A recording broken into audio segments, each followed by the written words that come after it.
नमस्कार दोस्तों आज जिस स्टॉक की मैं चर्चा करने वाला हूँ वो स्टॉक अपने 52 वीक लो में ट्रेड कर रहा है। इसके साथ ही साथ कमेंट में इस स्टॉक स्पेसिफिक को लेकर के बहुत सारे सवाल आ रहे थे और ख़ास करके सवाल जो कमेंट मुझे अच्छा लगा कि इसमें अभी नहीं तो कभी नहीं वाला जो सेक्शन होता है जहाँ पर जो स्टॉक बहुत ज़्यादा नीचे चल रहा हो, जहाँ पे बॉटम फिशिंग की बातें चल रही हो, उसके ऊपर वीडियो बनाई है। तो देखिए, मैंने जो थंबनेल है उसमें तो उसी का प्रयोग किया है, लेकिन ये video as a long term prospectus से होगा कि आखिर इशू क्या है। क्योंकि अगर मैं बता दूं आपको, तमाम जो रिपोर्ट्स निकल के आ रही हैं, हर कोई 1800 टू 2000 के बीच में टारगेट्स दे रहा है स्टॉक के लिए। जी हाँ, चाहे मोतीलाल ओसवाल देख लें या एक दो कोटक सिक्योरिटीज़ को देख लें, हर कोई अप्रॉक्सीमेटली आप कह सकते हैं 17 से 2000 के बीच के टारगेट्स दे रहा है। जो यहाँ से जब ये वीडियो में रिकॉर्ड कर रहा हूँ वहाँ से एटलीस्ट 20% के आसपास का अपस्टेक है। लेकिन प्रॉब्लम क्या है और क्या वाकई में यहाँ से स्टॉक बहुत ज़्यादा चल सकता है? तो भाई, यदि आप इस स्टॉक में जिसका नाम है APL अपोलो ट्यूब्स, अगर स्टॉक में निवेशित हैं या निवेश की सोच रहे हैं, तो ये वीडियो आपके बहुत बहुत काम आने वाला है। और मैं आपको बता दूं, प्लीज़ इस वीडियो को पूरा ज़रूर देखिएगा, क्योंकि कुछ इश्यूज़ हैं, अगर वो रिजॉल्व नहीं होते हैं तो शायद ये स्टॉक आपको, मैं बहुत ज़्यादा एग्जैजरेट करके तो नहीं कह रहा, बट हाँ 1200 1100 रुपीज़ इसके बीच में आते हुए दिखाई देगा। तो वीडियो को तुरंत लाइक कर दें ताकि यूट्यूब औरों को भी स्टॉक ये वीडियो रेकमेंड करे। और चैनल पहली बार आए हैं तो सब्सक्राइब करके ऑल नोटिफिकेशन ज़रूर दबा दीजिएगा। और अन्य किसी स्टॉक पर चर्चा करानी है तो कमेंट बॉक्स में बताइएगा। अब चलते दोस्तों रिजल्ट की तरफ। देखिए, सबसे पहले फटाक से देखते हैं जो Q1 के नंबर्स आए। देखिए, reported in line consolidated revenues रहे हैं 4974 करोड़ रुपीस के, जो 9.44% का जंप है ईयर ऑन ईयर। और ये क्यों हुआ है कि जो सेल्स वॉल्यूम है उसमें भी 9% का जंप आया था ईयर ऑन ईयर बेस पे। बट हाउएवर जो कंसोलिडेटेड एबिटा पर टन रहा है, ठीक है, पर टन वो 4183 करोड़ रुपीस में रहा है, यानी कि 9.9% का गिरावट है ईयर ऑन ईयर और 1.2% का क्वार्टर ऑन क्वार्टर बेस पे। और ये जो एस्टिमेट था कितना, 4400 पर टन, इसको याद रखिएगा, बीच बीच में आएगा तो मैं शॉर्ट टर्म को यूज़ करूंगा। जो 4400 पर टन था उससे कम है, ठीक है, तो यानी 4400 पर टन आपने एस्टिमेट किया था और आया 4183 है। जो ग्रॉस मार्जिन है उसमें इंप्रूवमेंट देखने को मिल रही है, लगभग 320 पॉइंट की ईयर ऑन ईयर। और जो एक्सपेंसेस रहे ना ईसॉप के रिलेटेड, जो लगभग 5 करोड़ के थे, वो इम्पैक्ट रहा। और एंड हायर अदर एक्सपेंसेस, जिसमें ब्रांड कैंपेन लॉन्च एक्सपेंस भी लॉन्च था, जिसके कारण ऑपरेटिंग प्रॉफिट मार्जिन्स में आपको एक मिस देखने को मिल रहा है, ठीक है। तो यानी कि ओवरऑल जो है ईसॉप्स का कॉस्ट हो गया और जो ब्रांडिंग को लेकर खर्चा किया उस कारण आपको गिरावट देखने को मिल रही है। और यही कारण जो कंसोलिडेटेड प्रॉफिट है उसमें डिक्लाइन आपको देखने को मिलेगा 1.8% का year on year to 302 crore rupees, जो कि 5% एस्टिमेट के कम था, ठीक है।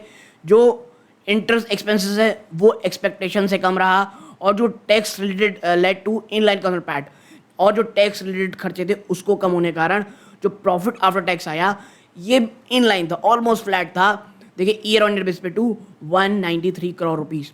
इसके आगे अगर आप देखेंगे तो जो मैनेजमेंट है उसका क्या टारगेट है, 3.2 मिलियन सेल्स वॉल्यूम का इन फाइनेंशियल 25, इन फाइनेंशियल 25 की बात हो रही है यहाँ पे।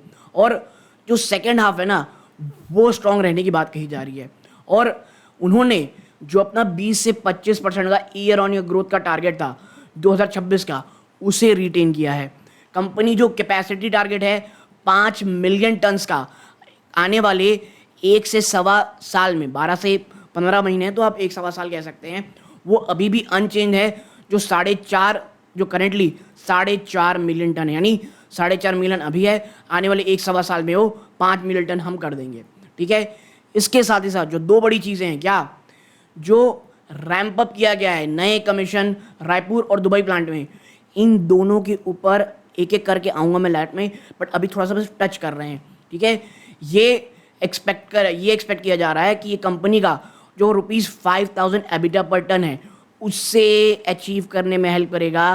कब तक, फाइनेंशियल 27 में। और ये कंजर्वेटिव बेसिस में है, यानी इतना तो हो ही जाना चाहिए, हम इतने कंजर्वेटिव बेसिस बात कर रहे हैं, ओके।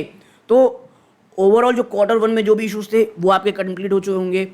अब आते हैं नेक्स्ट चीज़ों में, क्या है अब जो चीज़ आप पता होना चाहिए, क्या ऑपरेशनल एक्सपेंसेस बड़ा कंसर्न रहा है। देखिए जो वेब मिक्स है, वैल्यू एडेड जो प्रोडक्ट है, ठीक है, उसकी जो मिक्स है वो इस बार 60% में रही है, जो फाइनेंशियल जो पहले 57% थी, ठीक है, कब क्वार्टर 1 24 में और क्वार्टर 4 फाइनेंशियल 24 में, यानी ईयर ऑन बेस पे 57 थी, इसमें बढ़ोतरी हुई है।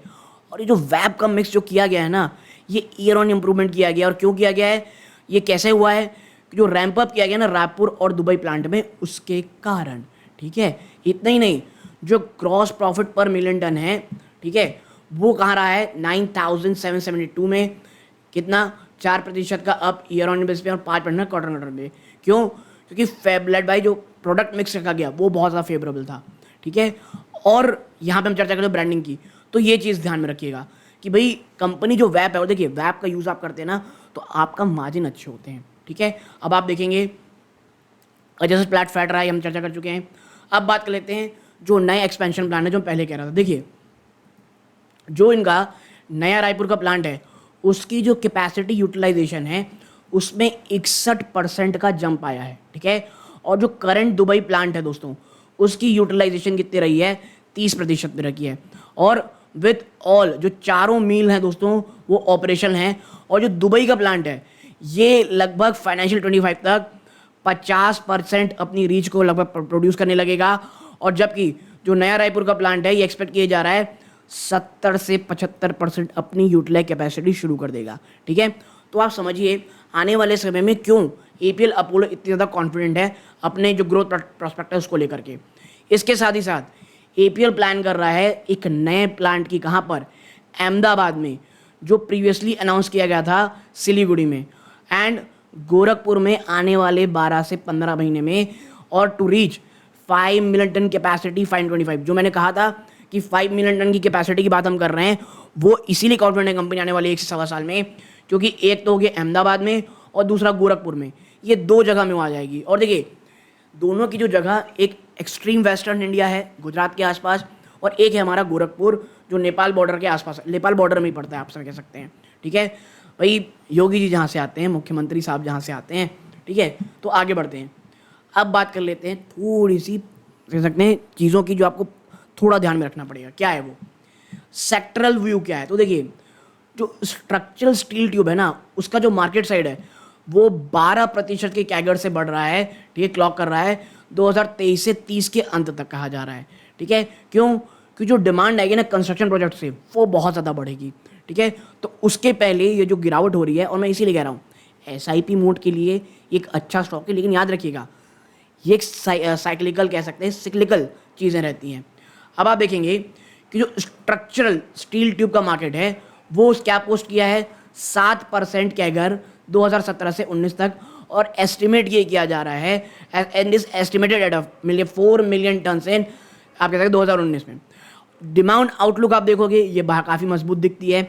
सपोर्ट किससे मिलेगा, जो गवर्नमेंट का लगातार फोकस है इंफ्रास्ट्रक्चर स्पेंडिंग में, और लगातार जो एप्लीकेशन बढ़ता चला जा रहा है स्ट्रक्चरल स्टील का, किसमें, हाउसिंग और कमर्शियल बिल्डिंग में। इसके साथ ही साथ मैं आपको बता दूं जो स्ट्रॉन्ग डिमांड देखने को मिल रही है, और एक्सपेक्ट ये किया जा रहा है कि जो शेयर है स्ट्रक्चरल स्टील का इंडिया के ओवरऑल स्टील कंजम्पशन में वो सिग्निफिकेंटली बढ़ के 8% हो जाएगा, जो करेंटली 6% है। कब तक, 2030 तक। और ओवरऑल ये कहा जा रहा है कि we expect the structural steel tube market to post 12% CAGR over 2020, 17 million tonne by आप कह सकते हैं 2030 की एंड तक, ओके। तो ये ओवरऑल चीज़ें हैं। तो यानी कि आने वाले समय में बढ़ोतरी तो बहुत है, लेकिन बीच बीच में झटके आपको मिलते रहेंगे। क्यों, मैंने जैसे पहले कहा, लेकिन एक साइक्लिकल है। लेकिन याद रखिएगा इसका एक उलट चीज़ भी याद रखिएगा, अगर कहीं इंफ्रास्ट्रक्चर स्पेंडिंग में कमी आती है, कहीं ओवरऑल जो बिल्डिंग बन रही हैं, तमाम चीज़ें में खर्चे हो रहे हैं, गवर्नमेंट की स्पेंडिंग है वो कम होती है, डायरेक्ट असर आपको इसमें दिखेगा, ठीक है। और इसीलिए मैं कह रहा हूँ आपको, जो इलेक्शन का मंथ गया ना, इस कारण जो वर्क थोड़े हुए हैं गवर्नमेंट की तरफ से वो कम हुए हैं, उसका भी एक असर आपको कंपनी के रिजल्ट में इस बार देखने को मिल रहा है। अब कंपनी की गाइडेंस क्या है फ्यूचर को लेकर के, देखिए ये एक्सपेक्ट करें, देखिए हमने तो सिर्फ बता कर ही लिया है, ये कहा जा रहा है कि कहाँ ये जा रहा है, जो एबिटा मार्जिन है वो अंडर प्रेशर रहेगा सेकेंड क्वार्टर में भी, ठीक है, सेकेंड क्वार्टर में। लेकिन ये कहा जा रहा है कि भाई वो बॉटम आउट हो जाएगा और आने वाले समय में बहुत सारे ऐसे लीवर हैं जो मार्जिन में इंप्रूव करने को मिलेंगे। कौन कौन से हैं? वो है भाई साहब, प्रोडक्ट मिक्स अच्छा रहेगा, ऑपरेटिंग लेवरेज गेन बढ़ेगी, जो प्राइसिंग है वो काफ़ी अच्छी होगी, जो जनरल प्रोडक्ट है उनके, better negotiation power for steel sourcing, okay, जो ब्रांड की स्पेंडिंग है वो कम होगी। देखिए जो ब्रांड स्पेंडिंग है ना वो आने वाले समय थोड़ी कम होगी, तो मुझे लगता है ये काफ़ी अच्छा साबित होगी।